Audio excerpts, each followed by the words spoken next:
In this lesson, we'll create our first class named as student. It is done by using keyword class followed by the class name, which is student in this case. As convention, the name of the class starts with the capital letter as in here. We'll keep the class blank to start with by writing a pass statement. Now outside the class, we can create the objects of class using the class name. For example, student1 equal to student followed by the parentheses, where std1 is just the name of the object. We also call it as object is instantiated. In most of the other programming languages, we need to define a constructor inside the class to create or instantiate an object.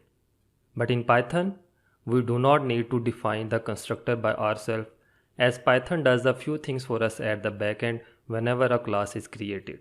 So even with a blank class, we can create object by using the class name, which is a constructor. We can create more objects if we want, for example std2. Now let's try to print the object using print statement. And you will see that it prints it as _main _dot student object along with its memory location. This _main _ is added because of the way Python manages a class is by making it a subclass of _main _ built-in class. We will study about subclass later. We can also check the type of the object by printing its type. And again you will see _main _ before the actual class name. However, if we use isInstance method and pass in the object, for example student2 and the name of the class, we will simply use the name given by us and you will see that it prints true. Now let's add a few data attributes or properties to the object. For example, fname for the first name of student1 and set it to Anwar. Similarly, lname for the last name and set it to Ali. Then add reg for registration number and set it to something like MCT-UET-01 or anything you want. MCT is Mechatronics department and UET is our university.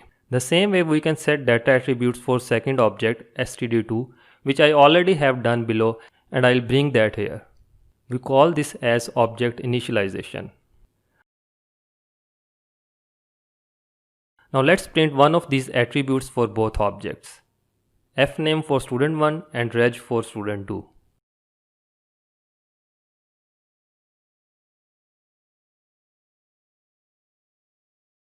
We run the code and you can see the initialized value of attributes are printed. You might be thinking that it's a lot of code we need to write to set these attributes. The reason is that we have blank class at the moment and we're going to do this efficiently by populating our class. Before I do that, let me tell you that I'll be updating the class in a couple of steps before we get to the final version. So stay with me. I'll copy this code into a new file for the first update. In such case where we have repeated logic, like here the initialization is done for two students, the first intuitive approach by any programmer will be to create a function. So we will create our first function or method inside the class. Name it anything like initialize to set three data attributes of class object, fname, lname and reg. Remember class to object relation that one class can have many objects. While writing this method inside the class, we do not know on which object we will be applying this method. So the first input argument will be the object on which we want to apply this method. Name it like obj, followed by three more input arguments, f for fname, l for lname and r for reg. Inside this method, we will set the fname attribute of object obj to input argument f and likewise lname to l and reg to r.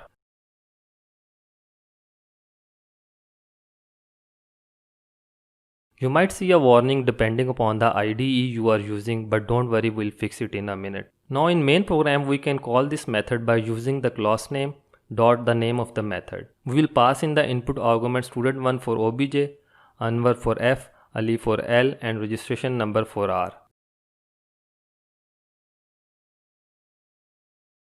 We can do the same for the second object.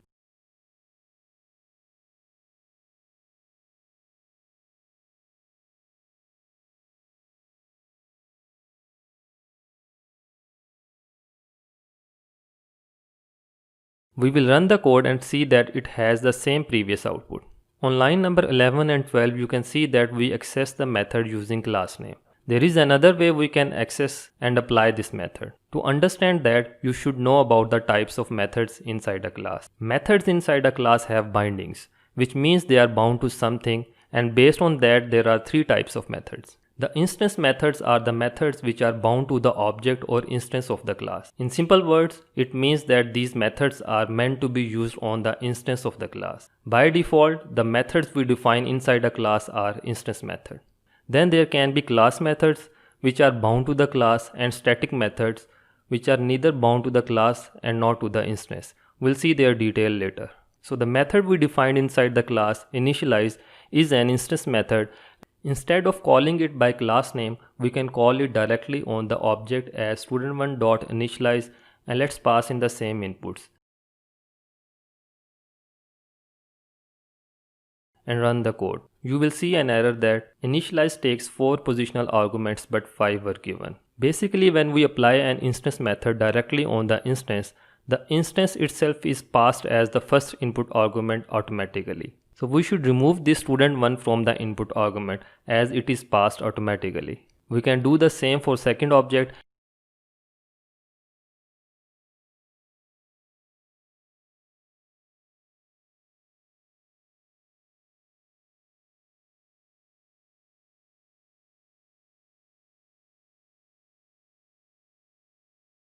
And you can see that we don't get error this time and have the same previous output. Now for the next update, let's copy this code into a new file. Here we will update the code based on a few conventions followed by Python community. This makes our code more readable to others.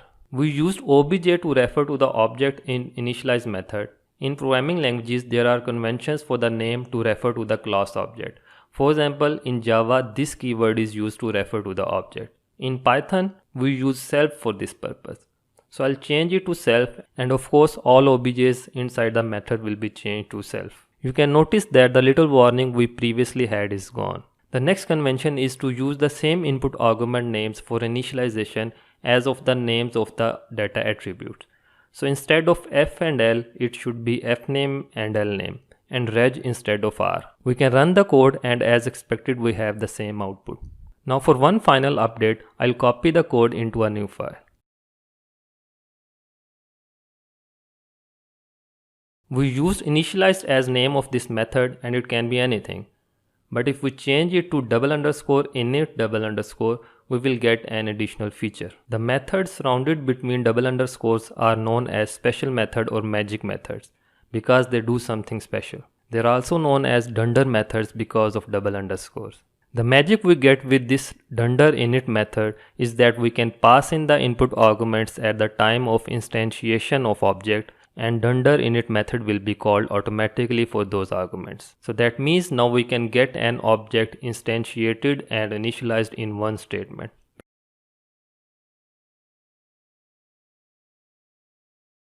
Before I move on to two more additions in our class, let's have a very quick recap of what we did so far. We started with the blank class and initialized the data attributes manually outside the class. Then we created a method inside the class for initialization. On line 11 and 12, there are two ways to call that method on object, and we prefer to use the second approach of applying the method directly on the instance. Then we followed a few conventions, the most importantly using the self to refer to the object. And finally we changed the name of the method to _init_, and we are able to instantiate and initialize the object in one statement. Now suppose that we want to add email as one data attribute. We can do it by adding one more input argument and assigning it to email inside this method. Now we'll have to pass in the email of the object. For example, mct-uit-01@uit.edu.pk for student 1 and likewise for student 2.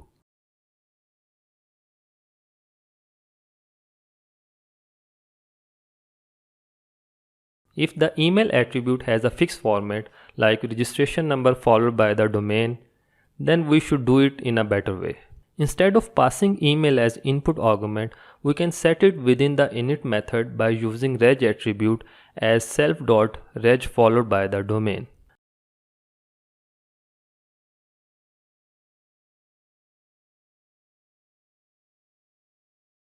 Now we don't need to pass the email manually, and those are initialized automatically.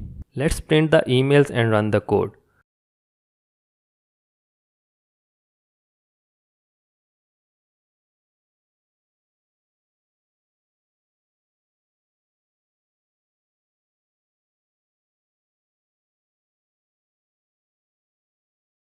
You will see the correct emails are set against both students. If we want to have it in lower letters, we can apply .lower to reg. The last thing I want to do in this lesson is to add another instance method, welcome, to make instance method a bit more clear. So let's add this method as welcome, having only the self as input argument. We will simply return a welcome message followed by the first and last name of the object.